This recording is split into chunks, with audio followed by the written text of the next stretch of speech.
wancaa FA England marsaa sadaffaan kaleessa Fly Emirates Manchester United kasimate Arsenal penalty mo'ame. Shaampiyooniin dorgommichaa Manchester United sa'aatii tokko oliif taphattoota 10 taphachuun shaampiyoonii dorgommichaa yeroo 14 Arsenal dorgommicha keessaa baase. Tapha kanaan Ruben Amorim tooftaa taphaa ittiin injifatan yoo jajaman Mikel Arteetaan direef deeggartoota isaa fuulduratti harka laachuun qeeqameera. Tapha Arsenal harka 70 kubbaa to'atee taphateef yaalii goolidhaa 26 taasise kanaan boqonnaa duraa goolii malee qixa bahan. Boqonnaa booda taphichaa ga'umsa goolii eegaa Manchester United Altay Bayindarin dabalatee diraamaa addaa keessummeesseera. Daqiiqaa 52ffaa irratti kubbaa Alejandro Garnachoon minjeesseef dursaan taphattoota Manchester United Bruno Fernandes goolii hawwattuu galchee Manchester United dursuu eegale. Daqiiqaa 61ffaa irratti taateen taphicha jijjiirtee Diago Dalot balleessaa Mikel Merino irratti hojjeteen kaardii akeekkachiisaa lamaan dirree ba'e. Turtii daqiiqaa lamaa booda Gabriel Magalhaes Arsenal goolii galchee deeggartoota Arsenalitti abdii hore.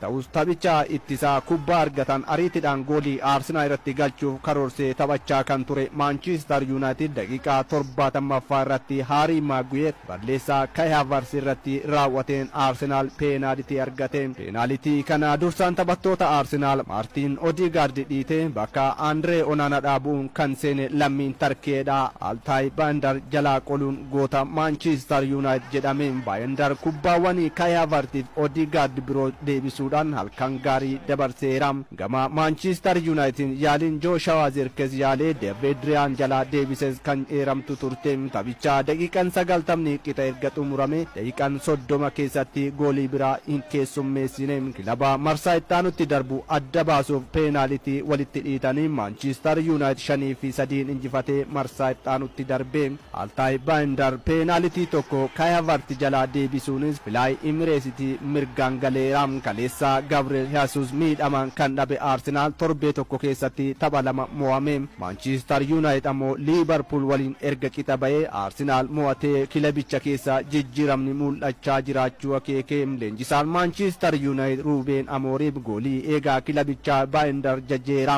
Jireenyi torbee keessatti jijjiiramuu akka dandeessu Altay Bayindar ragaadhaan taphattoonni Manchester United hundi kana baruu qabu jedhe. Taphicha injifachuu qabna garuu ga'umsa taphattoonni koo taphichaan mul'isaniin caalmaa taphaa arganne fayyadamuu dhabuun waan nama aarsuudha kan jedhamu leenjisaa Arsenal Mikel Arteetaadhaan. Manchester United kan kaleessaa dabalatee yeroo 9 Arsenal waancaa FA England keessaa baasuun kilaba gita hin qabneedha. Tapha kaleessaa kanaan booda deeggartoonni Arsenal muraasni karaa toora miidiyaa hawaasummaan haadha warraa Kai Havertz Sofiyaa doorsisuun karaa toora Instagramii isheen maxxansiteerti.